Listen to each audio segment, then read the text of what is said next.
we're really going to go to, I think, the boundaries of where science and business can go in terms of looking at new food sources, new sources of feedstock, and then ultimately, I think what this field is best known for is biofuels. Our next speaker is Michael Walsh, who's a fellow here at Bentley. Mike has a background in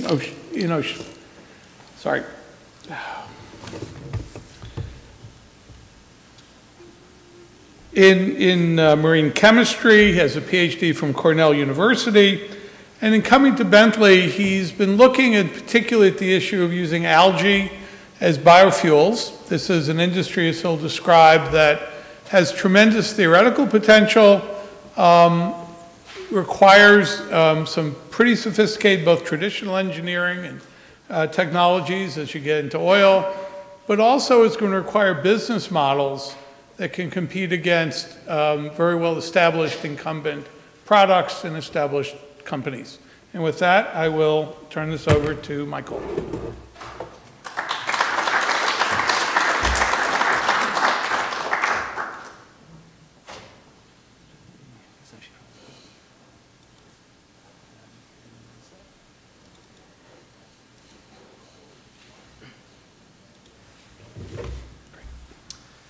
Thank you, Fred. Today I'm going to talk about marine algae and how we hope to use it to solve not only one, but hopefully several of our environmental problems that we're seeing pop up around the world. And basically we're trying to use algae to solve energy and food crisis issues and do that in a way that's sustainable, especially compared to other biofuels, which you might have heard about recently and have been actually recently downplayed due to their environmental impacts.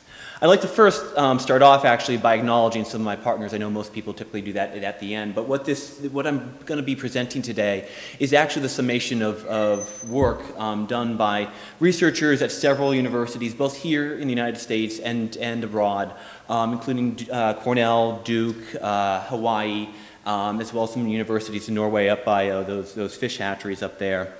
And this is research that's been sponsored by the Department of Energy and by the U.S. Department of Agriculture to the tune of about $12.5 million. So there's a lot of interest in it, both from an academic standpoint, but also from a government standpoint. I also want to point out, too, one of our sort of private partners, a startup company called Solana, based in Kona, Hawaii. That is where we produce actually a lot of this algae, and it's one of these companies that is trying to develop a sustainable business model around this. So you might be familiar with algae.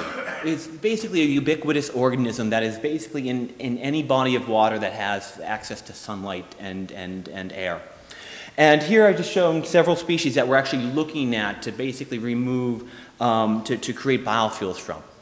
And how many of you here today actually drove a car here and used oil? I don't want to pick on anybody, but you know, I'm not a critical environmentalist. But I want to actually highlight the fact that the oil that you used to get here was itself once algae. Millions and millions of years ago, in parts of the ocean, algae existed and thrived just like they did today. And over time, they sunk to the bottom of these oceans and got covered in sediment. And that sediment, through geological processes over the courses of millions and millions of years, heat and pressure, got converted into the oil that we use today. The problem is those algae thrived off of sunlight energy that was around millions of years ago and took carbon out of the atmosphere when carbon concentrations were much higher than they are today and temperatures were much higher than they are today. And we're emitting that carbon that was once stored deep into the ground, and we're emitting it into the atmosphere and causing this problem of global climate change and ocean acidification, these two big things that you've heard about today so far. So we want to sort of break that. We want to break that cycle. We want to actually use sort of this fundamental idea of nature of converting sunlight into some sort of energy form that we can use and we're familiar with, and use that to our advantage and use that in a more sustainable and robust way, in where we're not releasing carbon but taking carbon out of the atmosphere and hopefully turning back some of the damage that we've done already. So let me just sort of introduce you to what's inside an algae cell, and this is pretty simplistic. About half of it is about 60% of it is protein, 40% of it is oil. And again, over time, both those components got, in geologic settings, get converted to the oil that we typically see, typically used in our cars. And we're actually trying to mimic that process in some of our laboratories, in some of our production facilities in the algae biotechnology area, of adding heat and energy and actually converting that whole segment of it to oil that we can use, then refine into typically diesel fuel or jet fuel.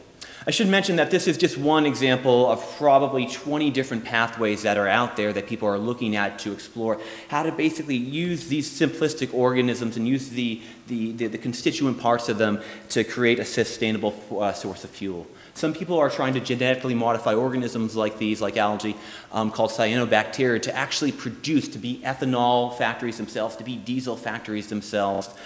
So there's a number of different options for how we can sort of get to a sustainable fuel, but it is a challenge. It is a very difficult challenge. And we see a number of companies popping up, trying out many of these different pathways.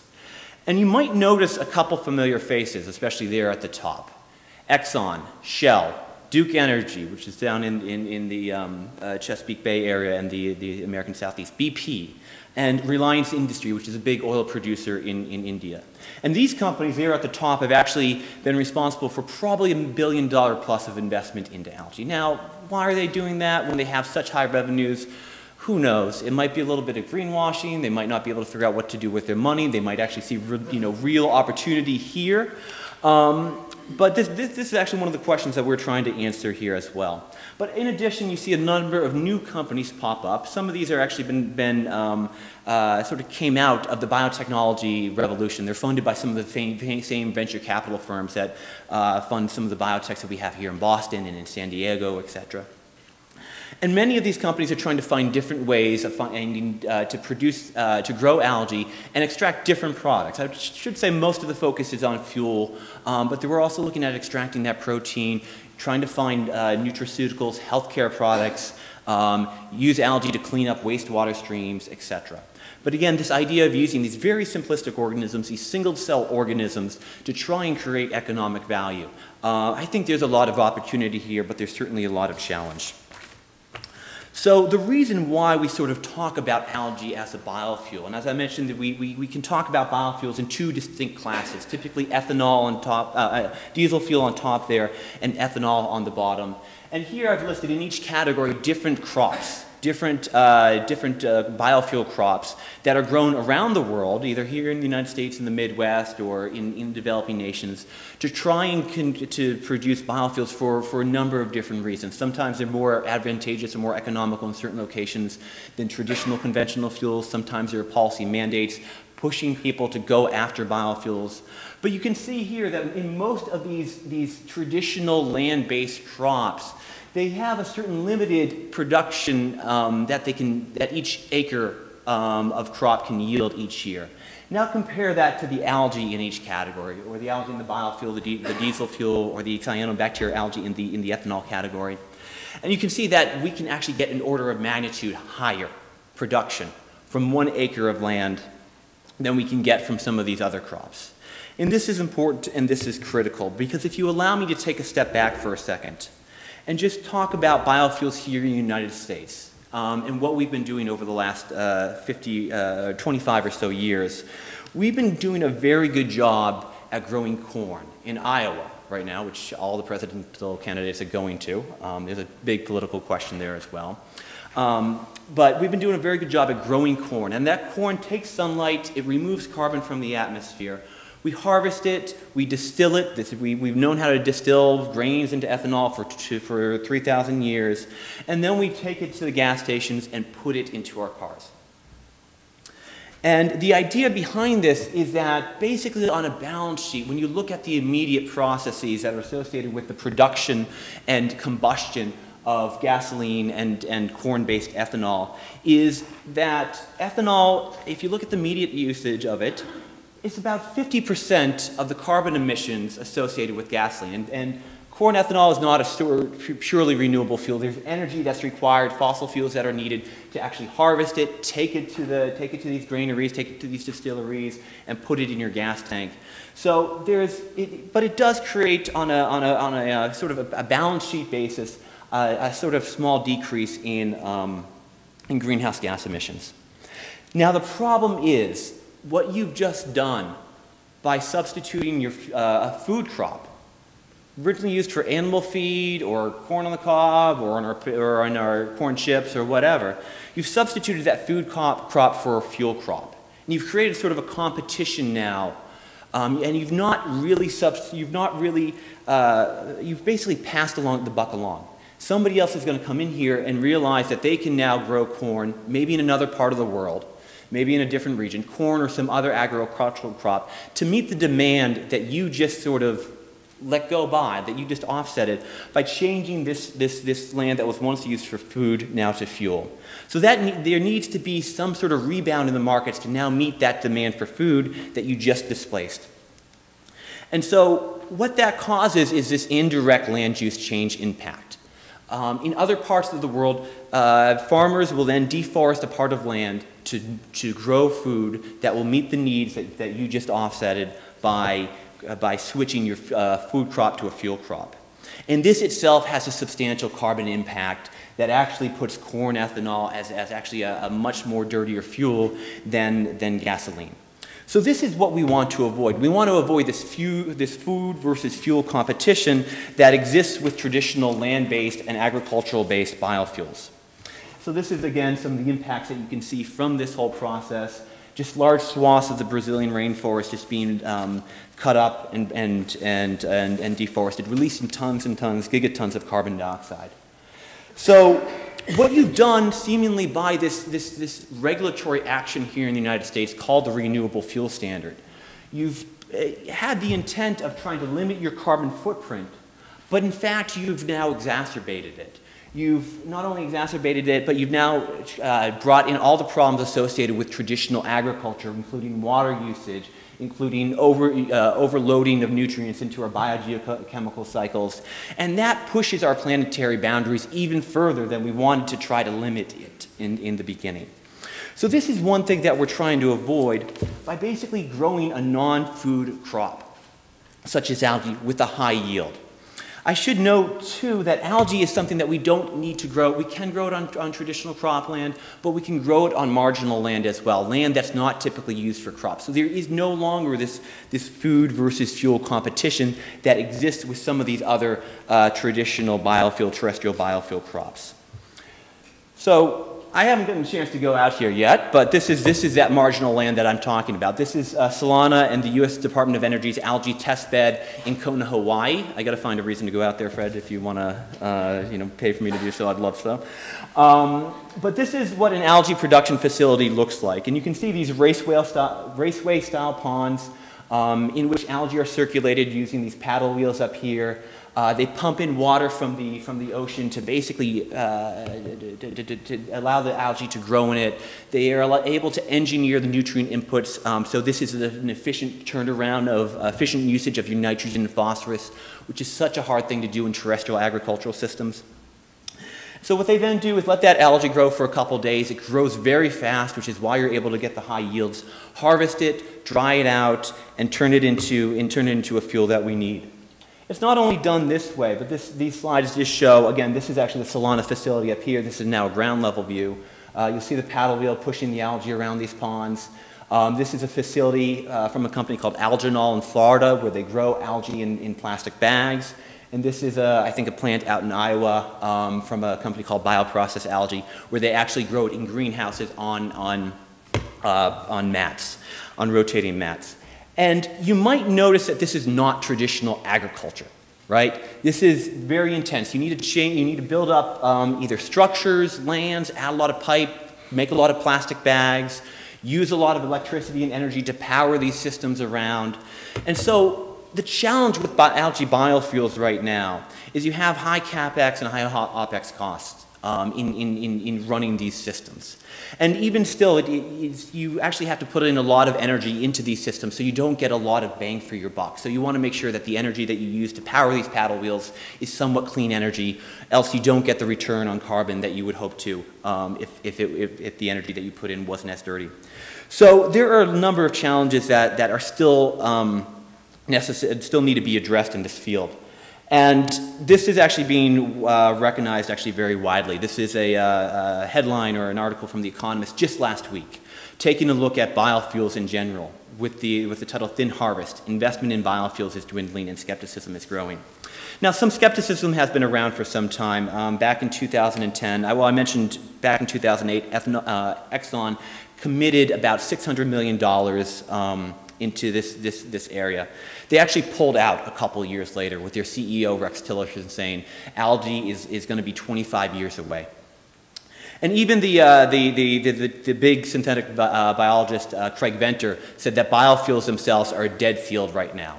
And so a lot of people are actually concerned about the future of this industry at this moment.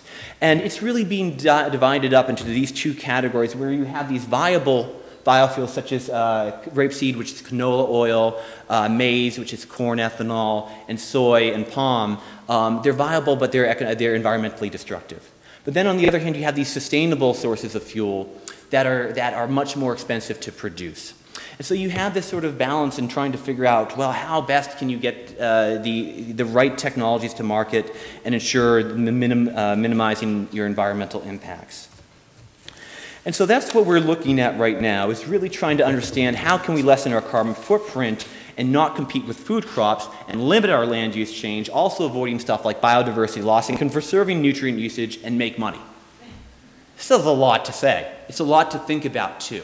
This is why we use some systems thinking, systems analysis in trying to understand what are the long-term downstream impacts of these different industries on both markets and the environment as well. So what we need is an innovation. And what we're sort of working on right now is trying to actually break that algae cell up and split it up into its two constituent components. So on the right, we'll use that oil fraction and use it as fuel. But now take that protein fraction and use it for food and animal feed. Who wants to eat the algae?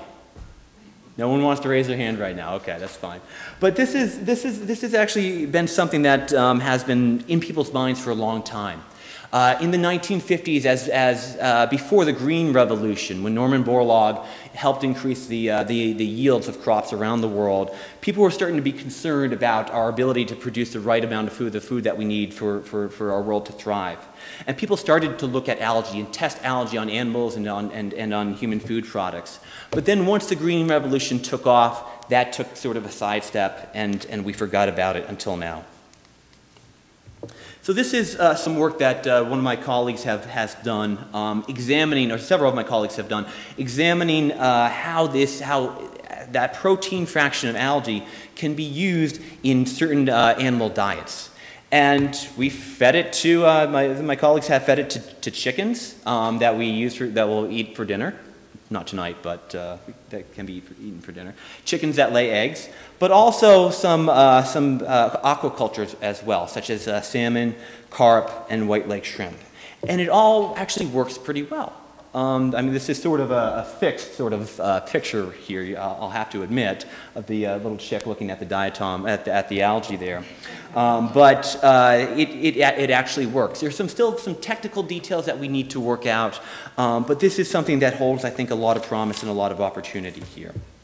And this is where the money actually comes in and the need to really think about this from a financial and business-oriented standpoint. These markets range in size, as Ron mentioned earlier. Fish is actually a pretty significant market, and what we hope to do, or what we think we can do, is actually feed and help to offset a good number of the fish that we catch and feed to other fish, this fish meal, and substitute that with an algae-based protein, or substitute part of that with an algae-based protein source.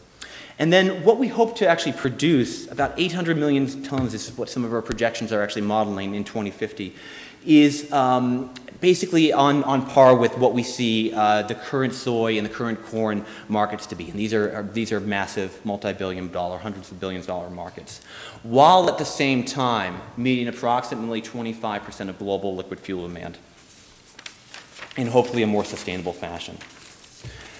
So what we're doing right now, and what we're doing here, what I'm doing here, and with a collaborator of mine at the Cornell Energy Institute, is basically building simulations of our global agricultural and energy economies. And what we're doing in these simulations is injecting this technology of algae biofuels, in addition to other biofuel technologies as well, and just seeing how the world evolves over the next 35 years out to 2050.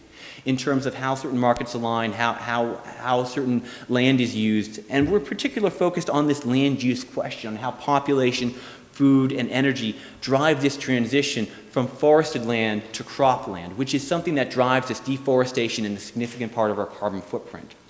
And so what we want to do is really test and see how we can create different scenarios where we alter our food and energy demand by substituting traditional crops with crops with protein sources and energy sources such as algae. And the preliminary results are actually very, very promising. We can definitely produce reductions in land demand, which in turn creates reductions in CO2 emissions. And also, actually, more importantly, is reduce our freshwater use. We spend a lot of water, and this is very important right now as we watch a severe drought in California, that by using a marine algae, by using seawater to cultivate our protein now, that we can substantially reduce fresh water that's used in our agricultural systems. This offsets and substitutes conventional agricultural production, ensuring that future demands of a growing population, a more wealthier population, a more hungrier population are met, and we can use our inputs more efficiently. So we start to push back on our ecological footprints that we see in here. We start to push back on these that we're extending past the planet's comfort zone. So the other aspect of my research here at the Center for Integration of Science and Industry is actually looking at how these business models have evolved over time. And I showed you that slide of all those image-friendly company logos, and that's how the industry sort of likes to brand itself: green, vibrant, useful, dynamic. This is how I see the industry, as a complex system of different actors, different players, all trying to use different technologies to get to a number of different products. Now, I mentioned in this presentation transportation fuels and animal feed as well as human food, but there are also other things that a number of companies have started to investigate, such as cosmetic, lubricants, fertilizers, plastics, and human health and nutraceuticals. And so what we're doing right now is we're basically observing an industry evolve in its embryonic form, and evolve at a time when it's facing a lot of challenges, whether it be policy or other businesses that are out there, and really trying to get and understand how certain businesses adopt certain strategies and business models, and basically hopefully watch what's called a value network materialize in an industry. And what I mean by value network is you look at the oil industry, and there are a number of key players that are there. They're not necessarily competing with each other, but they all feed off each other, they all benefit each other. And what I'm hoping to see, and what we started to see, is over the past 10 years, certain parts of this industry start to segment, where you have some producers of the algae biomass, some people trying to do genetic modification of the algae, some people trying to create new extraction technologies or conversion technologies, and some people focused on the actual marketing and development of these products. So these are the questions that we're trying to answer, and I think this is a really important time for this industry. I can't sort of promise everything that the industry promises. I think I'm very optimistic and hopeful about some of the benefits that this industry does convey. But I think there's a lot of potential here, which requires investment. It requires the right kind of policy and the right kind of business strategy. And that's what we're hoping to provide here at the Center for Integration of Science and Industry with our research. And so in 20, 30, 40, 50 years, you might be noticing on the back of your on your box of cereal or the back of your loaf of bread is something that says enriched with some sort of algae bioproduct. And I hope you don't shy away from that, but I hope you see the environmental footprint of that. I hope you see it as hopefully something that might be nutritious to you and as something that can really help change, I think, both our agricultural, our energy economy as well. So thank you very much, and I look forward to the discussion we're going to have.